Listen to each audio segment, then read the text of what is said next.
what I'm going to show you here is the method I said, paperless paper piecing.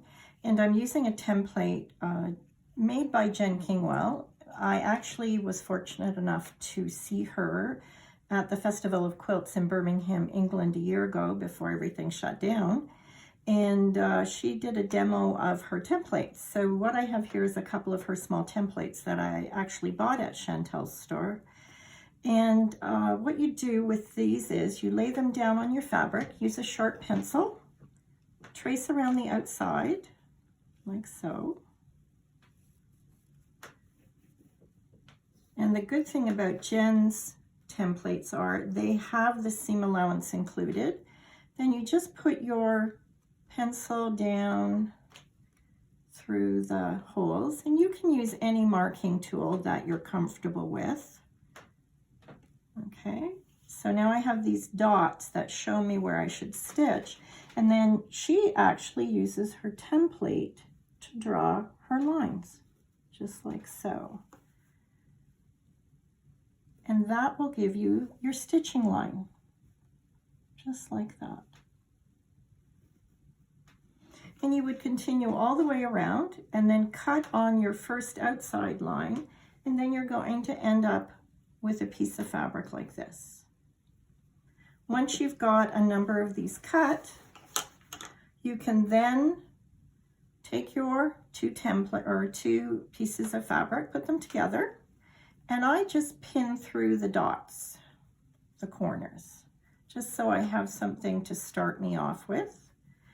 And then I stitch. Now, I have this very lovely thread from Wonderfil that came in this cool little tool called a bobbinator. It's so fun. Has a little slit here for the thread to come out. I've chosen to use black in this case so you can see what I'm doing. I'm just going to remove my pin, and I'm going to take a little stitch right in the corner there. And I also like to take an anchor stitch as well, just like that. And then what you do is you do a small running stitch along those two lines, like so. That's a little long perhaps.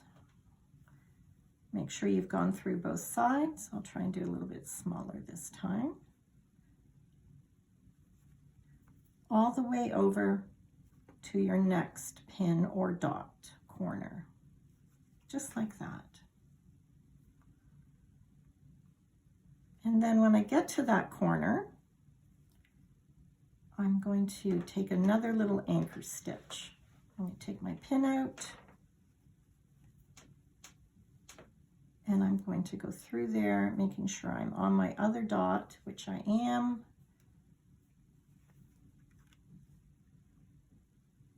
And then I'm going to come back up.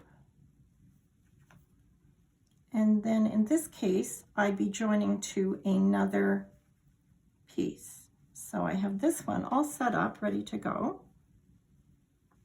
I'll flip it over. And I'm right here on this side. So I've got this one sewn here and this one sewn here.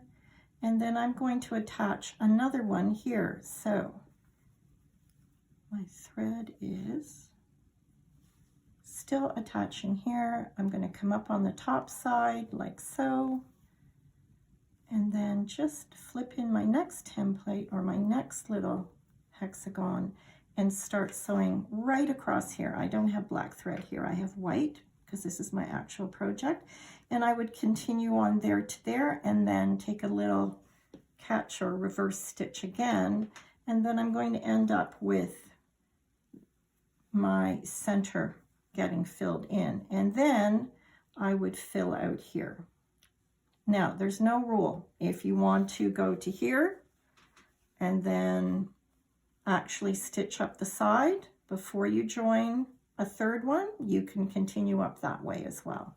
No rules, whatever works for you.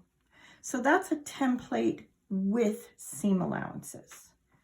Next, I'm going to show you the project using a template without a seam allowance. So what I did here, I've already pre-traced it just to save a bit of time. And you'll see on my template, I've put a little bit of clear tape so I can see through to match my design.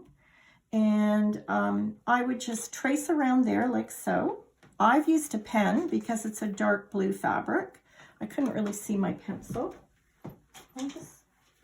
And then I would take my scissors and you just hand cut with the seam allowance you're used to.